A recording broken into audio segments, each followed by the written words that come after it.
Hola chicos y chicas, bienvenidos a la tercera entrada de la Bitácora Mala. Mi nombre es Diva del Malo y les doy las gracias por dejarme entrar a sus audífonos o a sus bocinas. Este episodio está cargado de mucha información útil para cualquier persona que quiera dedicarse a la creación cinematográfica, porque el padrino de esta bitácora es Emiliano Caballero. Emiliano es un crack y le mando muchos saludos desde esta cabina porque de verdad se la rifó con la consultoría que nos dio para todos aquellos jóvenes que están pensando en darle su cuerpo y su alma al cine. Les platico un poquito de Emiliano. Emiliano Caballero es un director de cine orgullosamente regiomontano que en su carrera de 8 años ha presentado varios de sus cortometrajes en más de 12 festivales alrededor del mundo. Es egresado de la Facultad de Artes Visuales y la mayoría de su obra fue producida en Nuevo León, así que entiende muy bien la escena en Monterrey. Recientemente Emiliano fue seleccionado para la Residencia Internacional de Creación Cinematográfica Kino Galicia en Santiago de Compostela, España, y de esta experiencia produjo un corto que está próximo a estrenarse en festivales. Esta entrevista la hicimos un día antes de su cumpleaños, así que espero que se la haya pasado muy bien. Antes de arrancar quiero mandarles un saludo muy especial a Ángel y a Marlene, que me ayudaron en esta entrevista. Originalmente este iba a ser el piloto de otro programa que quería iniciar con ellos, pero como la vida misma se tuvo que poner en pausa por toda esta situación, decidí lanzarla por aquí. Les prometo que en cuanto todo regrese a la nueva normalidad, arrancamos ese proyecto. Por último, si al final les parece que cortó muy feo Emiliano, es porque señor Zoom ya nos estaba corriendo y quería que toda esa info quedara compactada en un mismo audio. Ahora, sin más preámbulo, espero que la disfruten y puedan obtener las respuestas de algo que les estaba faltando. Esta es la Bitácora Mala, yo soy Diva del Malo y comenzamos.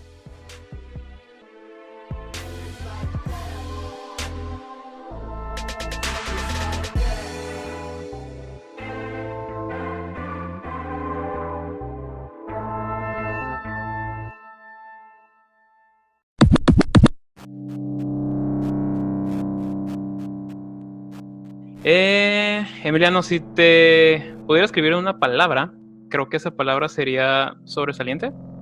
No solamente porque eres un chico muy alto, sino porque literalmente siempre buscas sobresalir en todas las cosas que veo que haces. Es algo como que me inspira mucho de ti. Por eso pensé de volada que tú serías como que un genial invitado. Entonces, ¿qué te parece? ¿Listo? Sí, listo. Perfectísimo.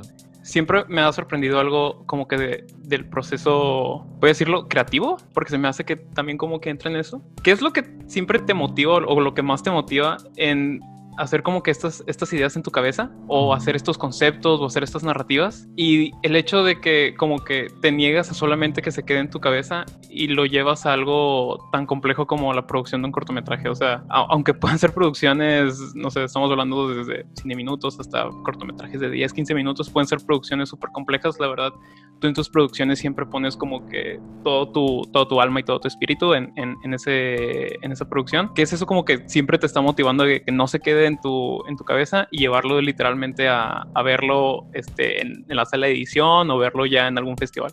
Bueno, primero, mi motivación realmente no es algo que yo tenga así consciente.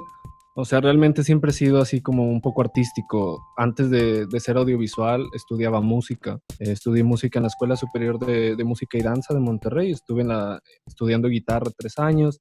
Antes de eso ya me gustaban las artes. O sea, siempre tuve como esa sensibilidad estética. Y realmente he notado que los periodos de tiempo en los que creo menos obras o cosas, suelo sentirme mal, como fisiológicamente o psicológicamente.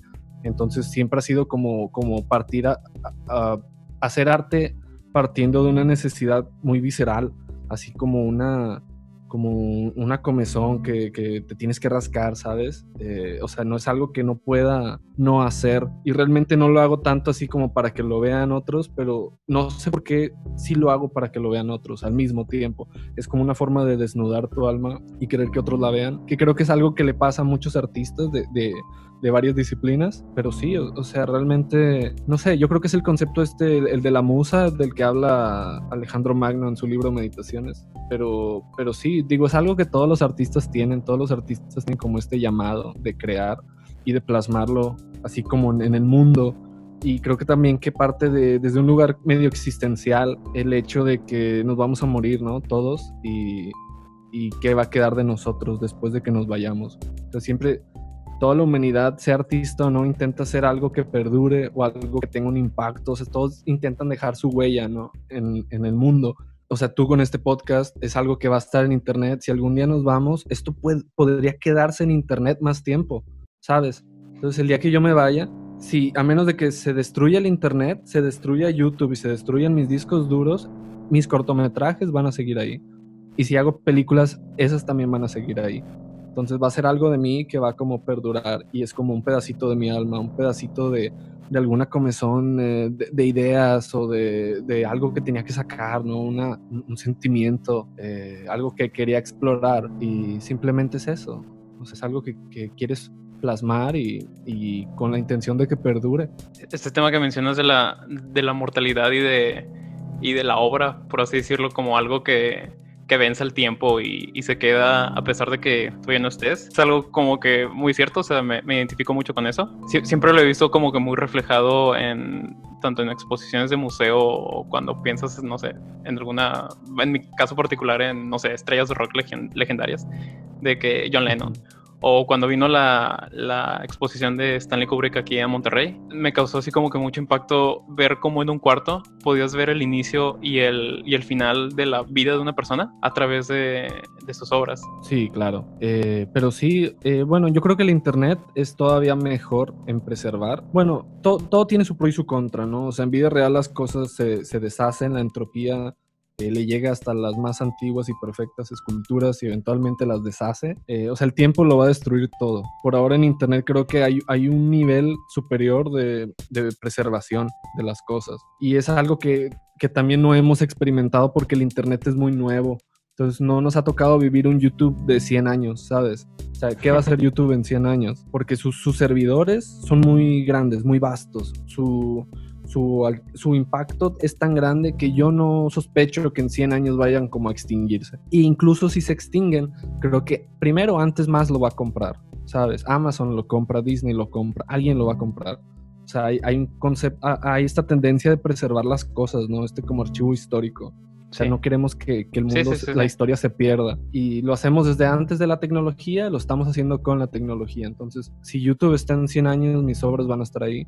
Digo, sí preocupa un poquito que el mar de la irrelevancia de la información en línea lo va a ahogar, pero aún así está ahí. Digo, si alguien me busca, igual, o sea, si intentas crecer y crecer y crecer y crecer y tu alcance es cada vez más grande, eventualmente terminas, por ejemplo, un punto ideal sería como Kubrick, ¿no? O sea, todos conocen a Kubrick, todos saben algo sobre él, todos han visto una película sobre él, incluso gente que no es fan del cine conoce La Naranja Mecánica o ve una referencia de 2001 en Los Simpson, ¿sabes? O sea, están siempre, o sea, es una persona que sus acciones tuvieron un eco a través del tiempo y la cultura y, o sea, a pesar de que falleció hace más de 20 años, sus obras tienen más de 50 años, sigue aquí. E incluso pasa con gente todavía más importante, más grande del pasado, gente histórica, no sé, Julio César, o sea, sus conceptos, o sea, ¿quién inventó la silla?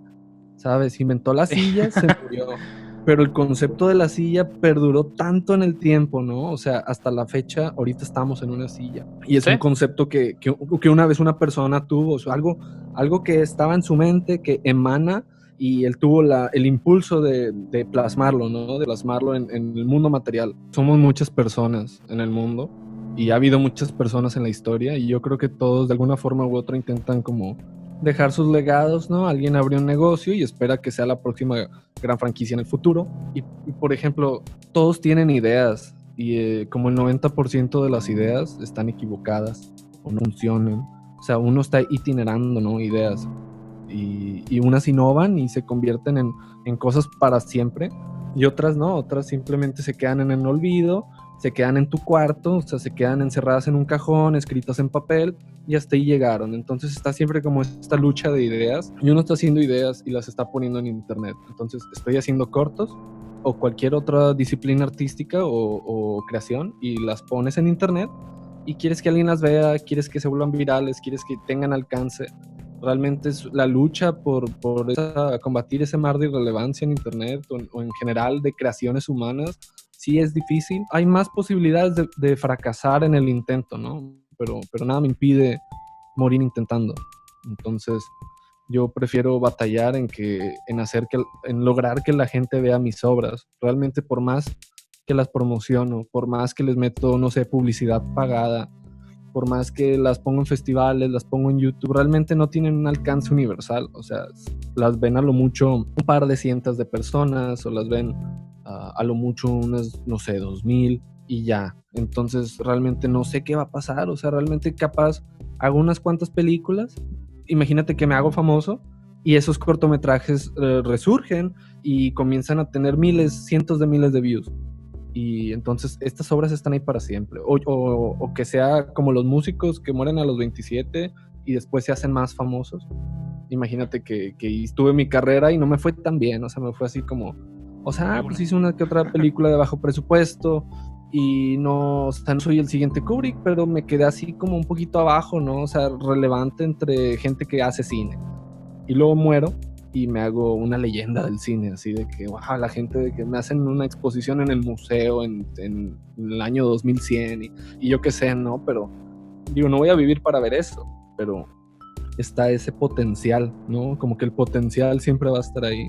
Y si tú le echas ganas a tus trabajos, o si lo haces a partir de temas como así universales, o las humanidades, cosas así bien esenciales que resuenan muy, muy bien con la gente, puedes lograr estar en ese nivel, ¿no? O sea, puedes ser alguien digno de estar en un museo, digno de estar de ser estudiado en una escuela, en una universidad, no lo sabes. O sea, realmente todos estamos aquí en este mundo para consumir o para crear. Y los que crean están ahí nada más itinerando ideas. Y no sabes cuáles están bien, cuáles están mal, pero es todo como esta lucha de ideas y a la superficie surgen las que resuenan más con todos nosotros. Parte de esa como necesidad visceral de sacarlo de tu cuerpo y plasmarlo en el mundo es precisamente para deshacerse de ello, ¿no? O sea, una vez que lo sacas al mundo ya no es tuyo, es de todos y realmente es como una forma de terapia, creo yo. O sea, a veces tienes estas tormentas en tu cabeza, no te dejan dormir y necesitas hacer algo, ¿no? Necesitas sacarlas al mundo, o sea, todas esas nubes, hazlas una pintura de Bob Ross, ¿no? Hazlas algo bello, ¿no? O sea, tomas, como decía esta Meryl Streep, take your broken heart and make it into art, ¿no? De que toma tu corazón roto y conviértelo en arte. Y todas esas cosas que crean un corazón roto o una mente perturbada son cosas humanas. Entonces alguien más los va a ver y va a sentir lo que tú sentiste, ¿no? Va a crear como esa empatía o esa reflexión de que tú tuviste acerca de una situación que tal vez alguien más también va a vivir, o incluso si no lo vivieron, son lo suficientemente humanos ellos como para sentirlo, ¿no? O sea, no necesitan experimentar en su propia cabeza, o sea, pueden experimentarlo en mundo ajeno de forma onírica, de forma simbólica, y funciona. O sea, realmente por eso nos gusta el arte, cualquier tipo de arte. Ahorita que estabas comentando la parte de las ideas, siempre se me ha hecho como que muy cierto eso. Todo el momento tenemos ideas y no sabemos, creo que entre cada uno de nosotros no podemos como que identificar cuáles son nuestras buenas ideas y cuáles son nuestras malas ideas. ¿Cuál es como tu proceso para mantener firme todas estas ideas, todas estas decisiones y gustos, tanto como de Emiliano? O sea, Emiliano diciéndole, oye, esta es una buena idea, y tú creyéndotela, a Emiliano ya en un equipo de producción. ¿En un equipo de producción te refieres como un rodaje? Sí, exactamente, okay. Ya con tus compañeros de producción. Bueno, yo creo que cuando estás ideando solo, pues soy yo, ¿no? Soy Emiliano en mi cuarto o en mi cabeza ideando. Entonces estoy ideando y estoy juzgando, al mismo tiempo estoy juzgando esas ideas. Entonces muchas veces yo tengo como 1,000,000 de ideas para películas. De ese 1,000,000 tengo que reducir, bueno, pues cuáles no se han hecho, estas, ok, bueno, estas no se han hecho y cuáles me llaman más, y las que me llaman más son justamente esas que me tocan el alma, o sea, esas que tocan un botón que tengo que plasmar en el mundo, lo que hablábamos ahorita, y luego de estas tienes que ver por cuál vale más la pena luchar, o cuál está más metida, así como la espinita clavada que tienes que sacar, y luego de esas tienes que ver cuál es viable, ¿no? O sea, porque tengo obras que sí quiero sacar y no he podido sacarlas, por ya sea falta de presupuesto, falta de equipo, falta de X recurso, a veces es falta de motivación, pero a veces es solo motivación en esa obra en particular, ¿no? No es, o sea, puedo hacer otras cosas, soy productivo, pero justamente esa no la puedo sacar, no sé por qué. A veces es por un impedimento psicológico, a veces es por económico, a veces es otro tipo, ¿no? O sea, es de que, Sí. es que ocupo a un actor en específico y no lo tengo. Y bueno, entonces, o sea, de esa itineración de ideas, como te digo que el 90% están equivocadas, tienes que hacer un proceso como de eliminación y de darle prioridad a unas más que a otras. Y a esas que les das más prioridad son las que agarras y realizas.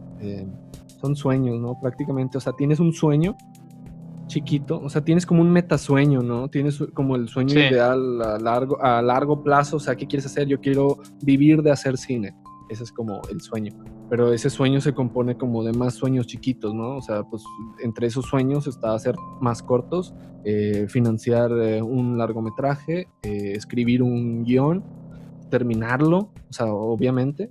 Entonces, por ejemplo, aquí arriba de la computadora tengo un mueble y tengo pegada una cinta que tiene un texto y dice, cuando tienes un sueño, tienes que agarrarlo y nunca dejarlo ir. Entonces todos los días lo puedo ver y recordar eso. O sea, los sueños son como peces en el mar del inconsciente. Tienes que ver cuál quieres y luego lanzar la caña y pescarlo y no soltarlo. Tal vez te tarda, ¿no? Porque ese pez lucha y ese pez se aleja cada que pasa algo malo en la vida. Ese pez está yendo más lejos o se está cansando y lo estás dominando y te estás acercándote a la meta de capturarlo, pero a veces se tarde mucho, se tarde poco, no pasa nada porque lo tienes y lo tienes que agarrar y si no lo sueltas, eventualmente ese pez se cansa y llega a ti, pero tienes que trabajar, ¿no? Tienes que estar jalando la caña para llegar a él. O sea, tampoco puedes estar estático y no lo puedes soltar. Si lo sueltas, se va. Si te quedas estático, nunca lo vas a traer hasta donde estás. Y, o sea, es lo mismo. O sea, sé que es una analogía con la pesca, pero lo mismo pasa con los sueños. Y todas estas cosas, todas estas ideas y creaciones emanan del mismo lugar que los sueños, o sea, emanan de ese inconsciente. Entonces funcionan muy igual. Cuando estoy en set, muchas veces son proyectos, no necesariamente son mis cortos, son proyectos ajenos, son videos musicales, son comerciales, etc. Entonces hay que ser más como práctico y pragmático y ver qué funciona. O sea, la creatividad se expresa diferente, se expresa más como una solución de problemas. Tienes que pensar en la idea más creativa de que en el menor tiempo posible, porque imagínate que tenías una locación y un día antes te la cancelan. Y tenías a un miembro del crew y un día antes se te enferma.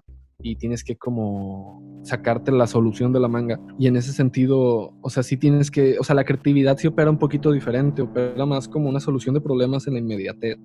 Y creo que eso me pasa con el proceso creativo desde el inicio. O sea, hay proyectos que emanan solos y emanan, simplemente sean solos. No sé, un ejemplo es el de Día Oscuro, Día Cálido. Es un cortometraje que realicé en un día. Lo realicé con mi hermano. La idea, o sea, el guión no lo escribí en papel, sino simplemente se me ocurrió ese día y lo grabé ese día. Y ese mismo día lo edité, es de que estuvo rapidísimo, pero fue un proceso creativo que emanó el mismo día que lo realicé. ¿Hubo alguna razón de por qué hacerlo en un día? O sea, ¿hubo como que esta urgencia de hacerlo o estabas como que bajo algunas situaciones que se dio como para hacerlo en este día? Sí, ¿no? O sea, creo que emanó y la idea era hacerlo. Bueno, emanó a partir de un concepto y el concepto era lo del celular. Yo tenía un Nokia Asha de los que grababan a 2 megapíxeles y veía el video en negativo y por aquel entonces estaba hablando así como filosofando con los amigos de la facultad acerca de los formatos, ¿no? O sea, como toda esta semiótica y el simbolismo y qué te comunica el lenguaje visual de una cámara que graba feo, ¿sabes? Cuando hoy en día hay películas como Tangerine que se graba con un celular, con un iPhone 5, pero ¿qué pasa cuando grabas con un celular que graba feo? ¿Y qué pasa cuando le metes un filtro, ¿no? O sea, cuando juegas demasiado con la forma. Y realmente, si quieres hacer la próxima película ganadora del Oscar, pues no vas a poder, ¿sabes?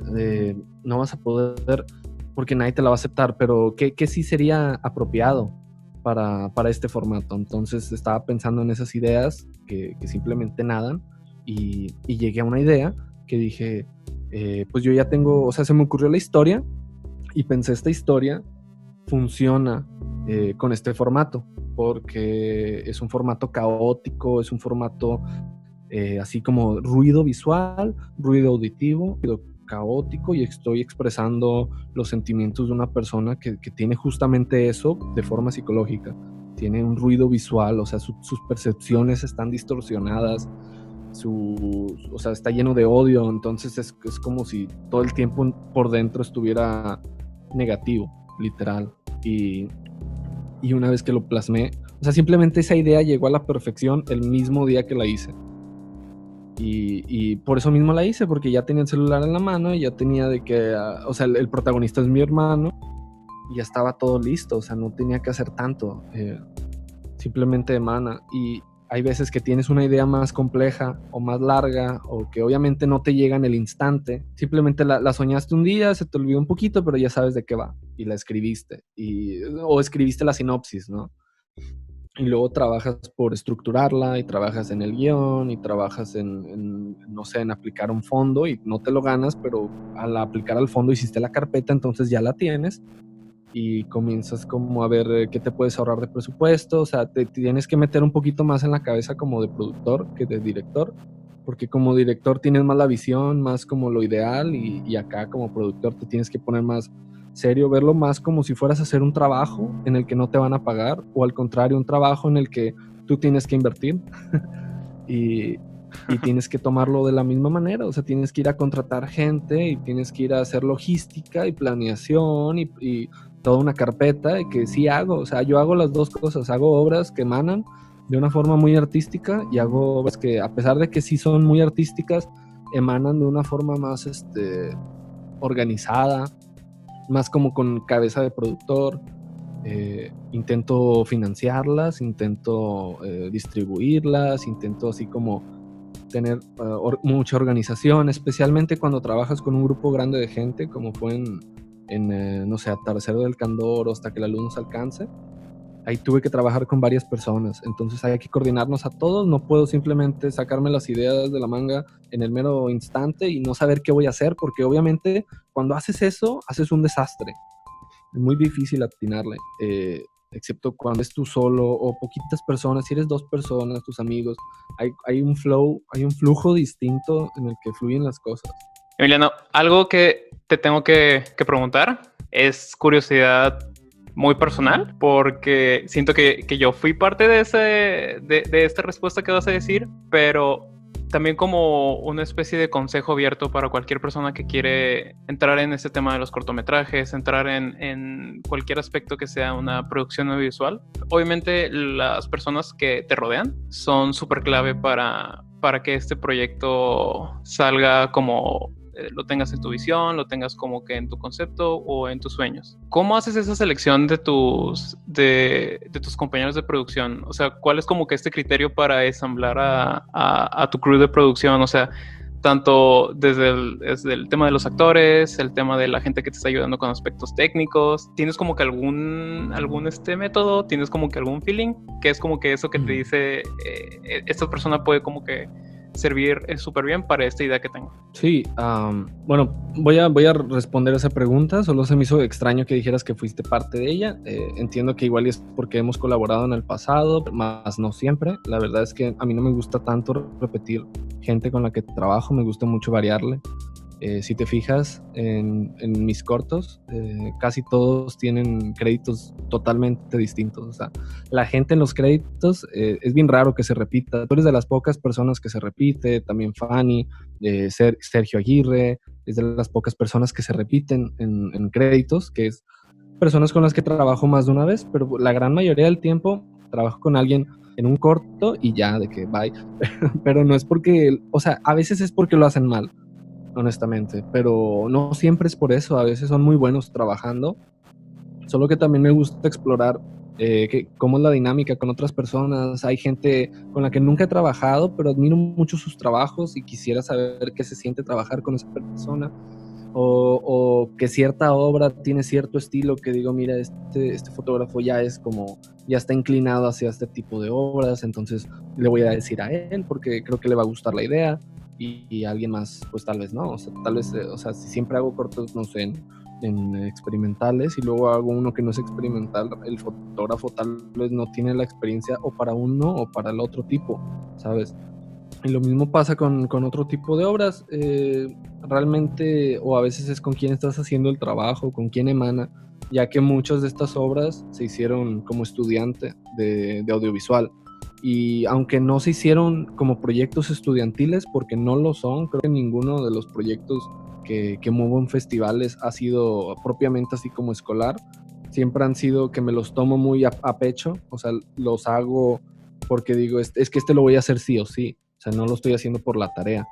Y en ese tipo de obras o sea, sí depende mucho con quién me esté relacionando en el momento, o con quién esté hablando la idea, o con quién ya me haya dicho que sí trabaja en el proyecto, o sea, que está de acuerdo, etcétera. Hay veces que quieres una persona, no está disponible, entonces tienes que ir con otra. Digo, hay muchas variaciones realmente. Y hay veces que sí, por ejemplo, trabajas con una persona, y esto pasaba sobre todo al principio, que trabajaba con una persona, no me gustaba cómo trabajaba, y los ponía en mi lista negra, ¿no? O sea, personal, no así escrita, pero ya sabía que no quería volver a trabajar con esa persona jamás. Y eso pasa bastante seguido también, o sea, es raro. O sea, les doy la oportunidad de trabajar juntos, pero si veo que simplemente no la mueven, o sea, no son buenos, no le echan ganas, o hay gente que incluso trabaja para sabotear la obra. Me ha tocado tener que así como correr gente días antes del rodaje, o ya que hizo scouting, ya que hizo todo, correrla, porque simplemente estaba como, sus acciones estaban ahí para arruinar la obra. O sea, es de que, o sea, si esa persona continuaba, no íbamos a realizar la obra. Y esas cosas duelen, pero digo, se tienen que hacer. Y esa gente eventualmente se sale del camino, por decirlo de alguna forma. O sea, estás primero como estudiante, a fuerza tienes que convivir con gente que no va a vivir de lo que estás estudiando, y luego en el mundo real, ya graduado, ya involucrándote con personas del medio, conoces gente en rodajes que ya los viste en otro rodaje, que están de que trabajando, echándole ganas, de que están haciendo cosas muy muy bien, y te da por trabajar con ellos, y ya sabes que van a trabajar bien. Pero sí, o sea, la gente que no funciona se va filtrando de la vida conforme avanzas en el camino. O sea, simplemente dejan de existir. Y saber cómo tomar la situación también, o sea, cómo corres a alguien, o sea, cómo se hace eso, o sea, porque a veces duele, o sea, no lo haces con gusto tampoco.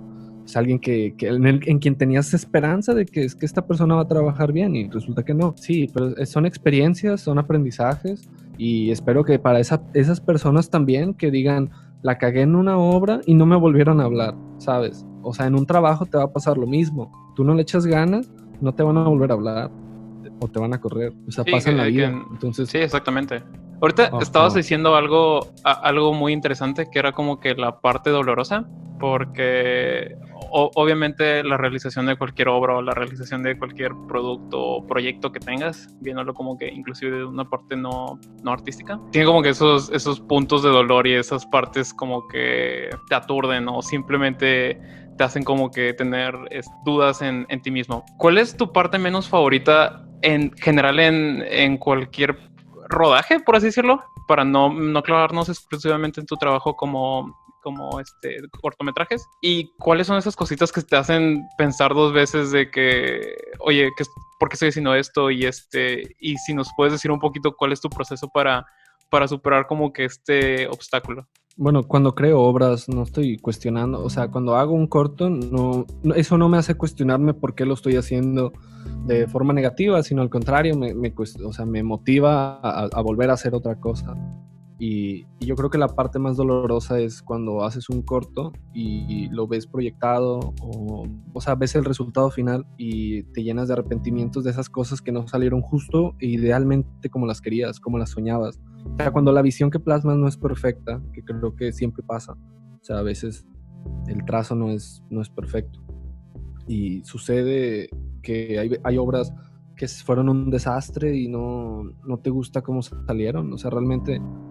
O sea, a todos mis cortometrajes los quiero.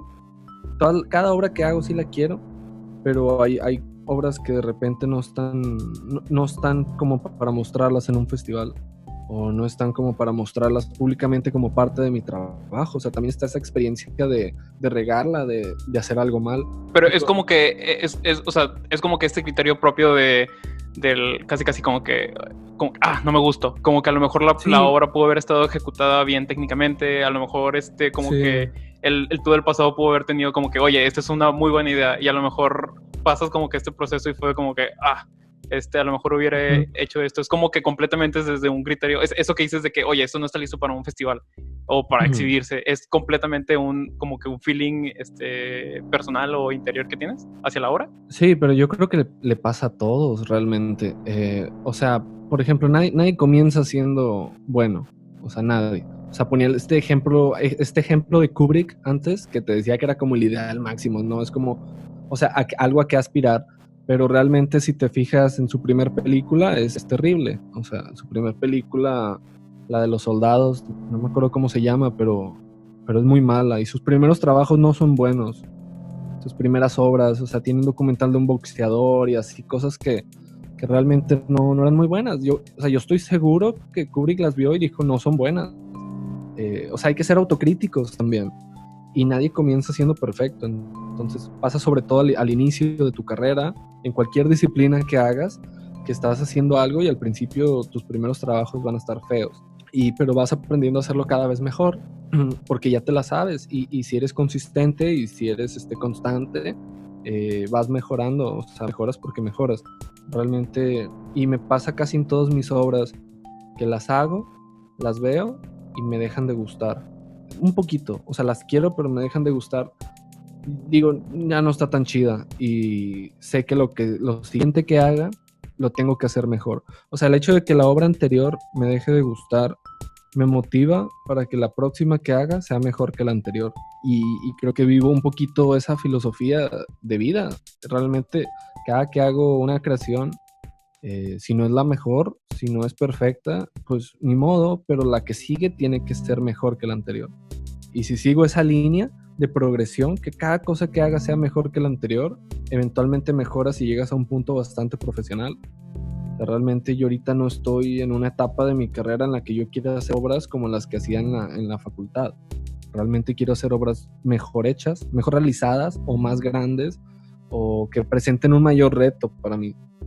Y así debería ser. Yo creo que para todo el mundo, con todo lo que hagan, o sea, estás haciendo un trabajo e intenta hacerlo mejor que antes. O sea, intenta mejorar siempre y pasito a pasito. O sea, realmente no es algo que pasa de golpe. O sea, tengo un montón de obras y no todas fueron buenas.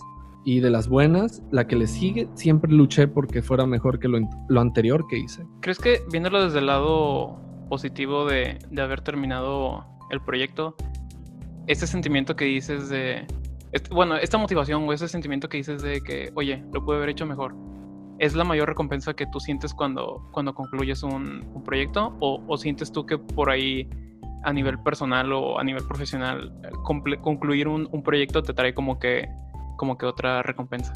Bueno, yo creo que es parte de las dos cosas. Haz de cuenta, terminas un proyecto y te sientes satisfecho, pero luego lo ves y dices, ¡ay, qué desastre! O sea, dices de que no es como yo lo quería. O sea, me sucedió algo muy extraño con el último cortometraje que hice, que se llama Ángel Mío.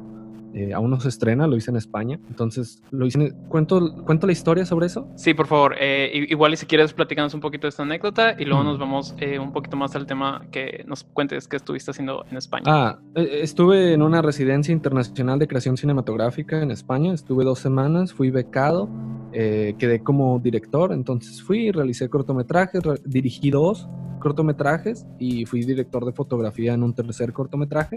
Duró 2 semanas en la residencia y me la pasé muy chido. Ahora, hay uno de esos cortos en específico que yo lo elegí. O sea, a mí me presentaron guiones, yo lo elegí, yo dije, lo quiero hacer, y me lo apropié emocionalmente. Entonces es una obra que, según yo, va muy acorde a mi línea autoral. O sea, ya se parece a otras cosas que yo he realizado y dije, lo puedo hacer. y entonces realicé la obra. Realmente el rodaje fluyó muy bien, solo que como el evento, la residencia se divide en bloques, o sea, el bloque dura como 4 días y de esos 4 días, o sea, tienes que hacer preproducción, casting y scouting, rodar, editar la postproducción y entregar la obra. Y se proyecta. Se proyecta en el Museo de Arte Contemporáneo de Gallego, allá en España, en Santiago de Compostela. Entonces es un evento bastante grande, o sea, es un auditorio de que enorme, va un montón de gente y solo te dan 4 días para hacer la obra. Y hay mucha presión, entonces está esta presión de que la gente no duerme, la gente de que está editando y de que trabajando todo el tiempo. Realmente no fui a hacer ocio, no me fui a pasear, realmente fui a estar muy, muy enfocado en lo que iba a hacer. Y me dolía que se acercaba la fecha de entrega, la hora de entrega, y no estaba quedando bien la postproducción de la obra. El rodaje quedó bien, pero luego a la hora de la post, el sonido estaba horrible, el color estaba horrible, el montaje no me gustaba, no estaba satisfecho con la composición musical porque fue musicalizado en ese mismo día, o sea, había compositores musicales que también quedaron en la residencia y yo estaba, o sea, lleno de horror porque dije, o sea, hice el sacrificio de ir a España y de invertir así, de que mi dinero, mi esfuerzo, mi tiempo, o sea, no sé, o sea, sentía como un gran peso por hacer algo bueno, o sea, no podía ir hasta allá y traer un mugrero. Y me dolía mucho esa idea de que es que esto es un mugrero y no lo quería proyectar. Les dije a los de la residencia, oye, ¿sabes qué? No lo quiero proyectar porque creo que este trabajo no es bueno. Creo que le falta trabajar mucho la postproducción. No quería proyectarlo y todos estaban de que bien agüitados, de que no, de que ¿por qué no vas a hacer eso? Y llega la hora de la proyección y llega el dueño el señor de la casa que nos prestó, o sea, un señor nos prestó su casa para grabar y su casa estaba a 30 minutos, fue a las afueras de la ciudad, en el área rural. O sea, es un señor que vive lejos, como decir, de Monterrey, o sea, como si hubiéramos grabado un corto en Allende y lo voy a proyectar aquí en el Museo Marco, ¿haz de cuenta? Y viene el señor de la casa con su familia porque quiere que vean la obra, cuando yo ya había dicho que no la iba a proyectar. Entonces, ¿cómo le haces eso al señor? Todavía que te la presta con gusto y nos dejó de que mover la casa, o sea, nos dejó arreglarla, hacer trabajo de diseño de arte y la madre, pues hay que, o sea, acepté proyectarlo. Y yo estaba así de que trágame tierra, o sea, no quería, dije, voy a hacer la peor obra, porque en ese evento había pura gente selecta, así como seleccionada, eran puros realizadores muy buenos, o sea, no sé, o sea, uno de los amigos que hice era el foquista del cinefotógrafo de Gaspar Noé, por ejemplo. Y había gente ahí grande que tenía de que 4 largometrajes, de que es más de 70 cortos. O sea, había gente muy, muy pesada. Y dije, pues mi obra va a ser la peor de todas. Voy a hacer la burla. No, o sea, me sentía muy mal. O sea, fue algo como muy dramático. Y luego se proyectó. Y en ese bloque solo se proyectaron 7 cortos. Y de esos, o sea, al parecer de forma unánime, el mío fue el favorito de la noche. O sea, nadie podía dejar de hablar de mi corto. Y gente muy así, que yo considero respetable, me la estaba aclamando de que qué buen trabajo hice y de que me quedó muy bien y de que tienes un concepto muy interesante de realizar y de dirigir y no sé, o sea, me estaban así como halagando bastante y no sé, fue muy, muy, muy inesperado. Y los organizadores estaban de que no, Emiliano, de que si no proyectabas eso, en serio que te pego, porque, o sea, ¿cómo no ibas a mostrar eso? De que estaba hermoso y de que así de que se emocionaron bien, fue surreal, ¿sabes? Fue de que no, o sea, fue muy surreal la respuesta, que es como lo que yo pensaba, pero 180 grados, o sea, yo pensaba que iba a ser un horror, o sea, muy, muy feo, y resultó ser la favorita de la noche y de las favoritas de toda la residencia. Y se me pareció muy surreal, muy extraño, así de que, o sea, que realmente a todo mundo le gustaba. Todos se me acercaron después de esa noche, o sea, a decirme de que mi obra fue la favorita de ellos. Y fue muy curioso. ¿Crees que un autor, viéndolo así como en cualquier tipo de producción o de producto, pueda tener como que ese 100% de satisfacción de su obra, o simplemente por el hecho de esta extraña relación de autor-obra, simplemente como que eso no puede suceder. No sé si pueda suceder, por ejemplo, con este corto, el de Ángel Mío. O sea, no estaba satisfecho y me lo traje acá a México y terminé la postproducción. Entonces, ahorita ya está a como yo opino, que es su forma final. Y en esa forma ya la comencé a escribir a festivales de cine. Entonces ya esa va a ser como la versión definitiva. Y me sentí así como satisfecho de terminar la post. Pero ya viendo la obra, dije, es una buena obra. O sea, como que llegué a términos con esa obra de que pues, está bien. Y la muestro y a todo el mundo le encanta. Pero yo, no sé, o sea, como que ya pasó tiempo y ya me la criticaron un poquito, así, gente a quien se la he mostrado. Gente que fue así como muy dura de que, pues la iluminación no está tan chida, o cosillas así, ¿no? Técnicas, todas así como cosas técnicas. A todo el mundo le gustó cómo ejecuté la historia, pero así cositas técnicas, pues claro, se hizo como en un día.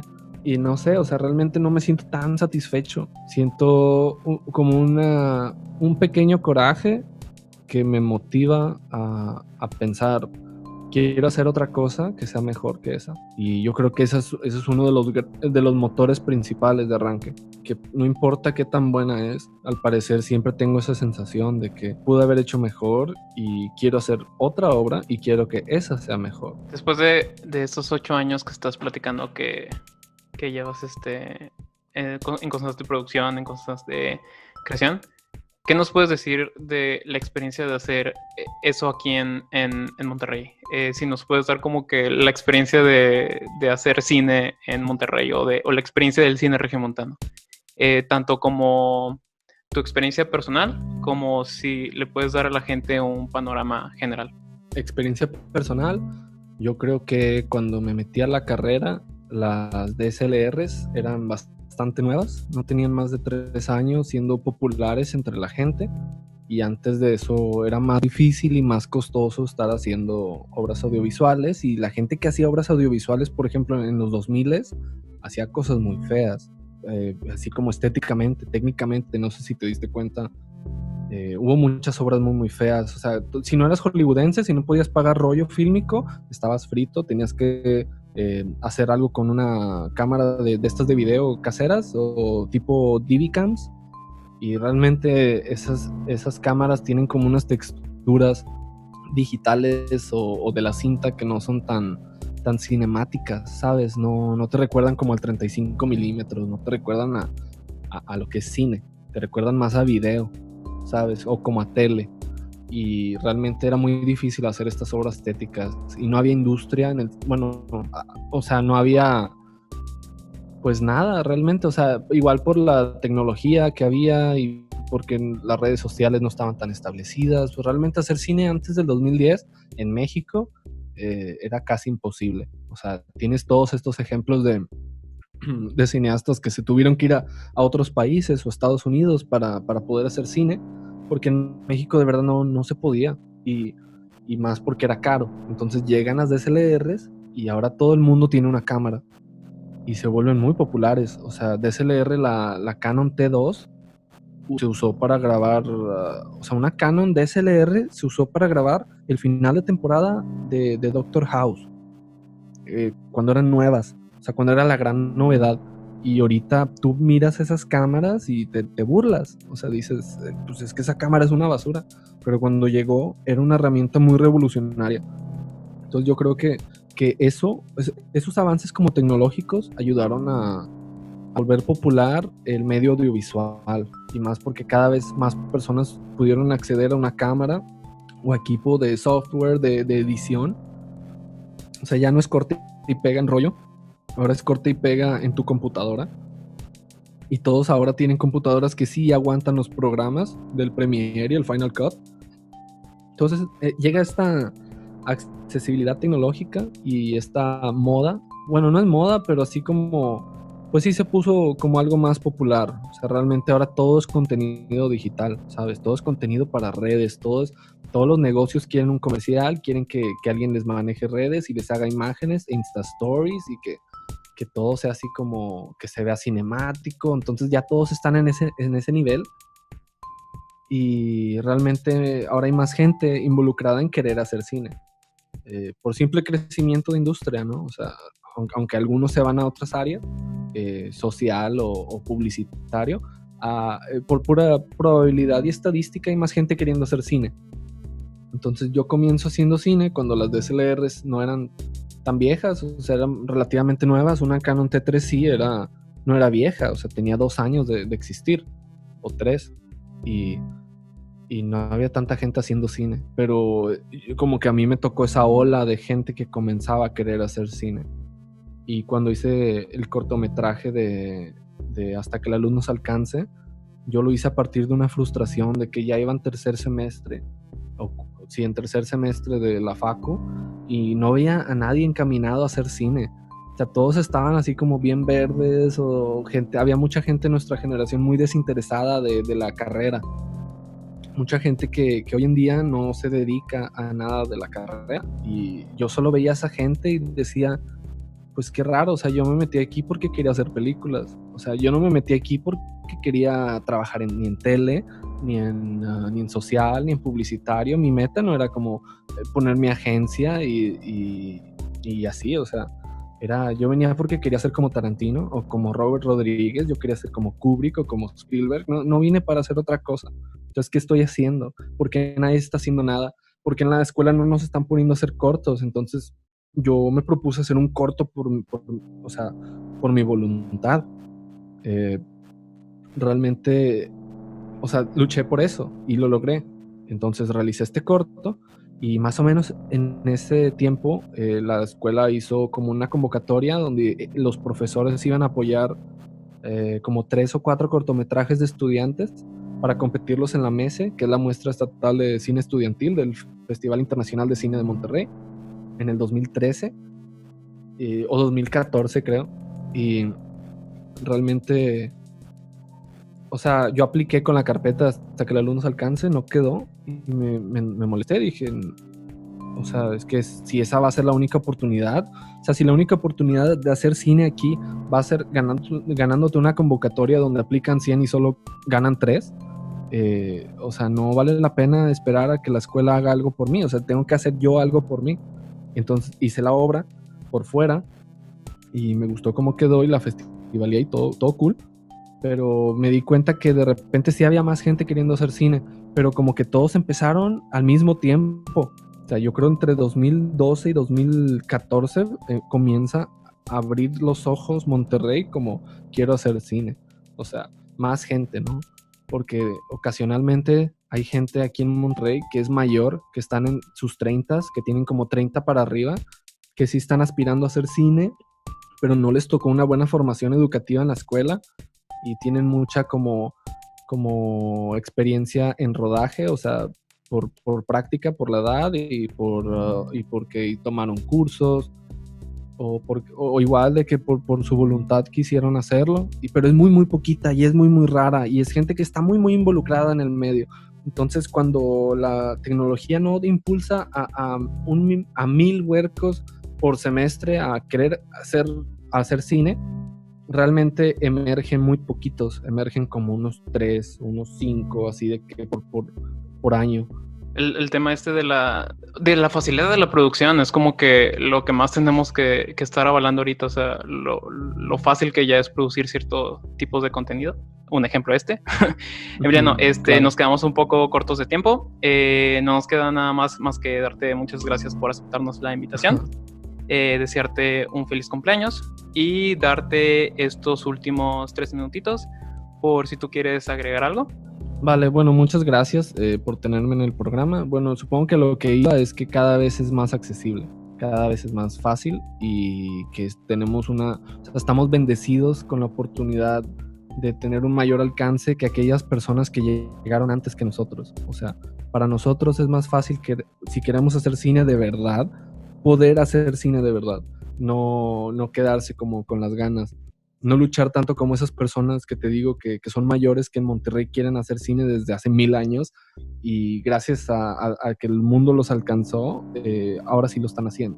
Pero sí, o sea, cualquiera puede, solo que tu sueño tiene que ser lo suficientemente grande, tu motivación tiene que ser lo suficientemente fuerte y tienes que agarrar ese sueño y nunca dejarlo ir.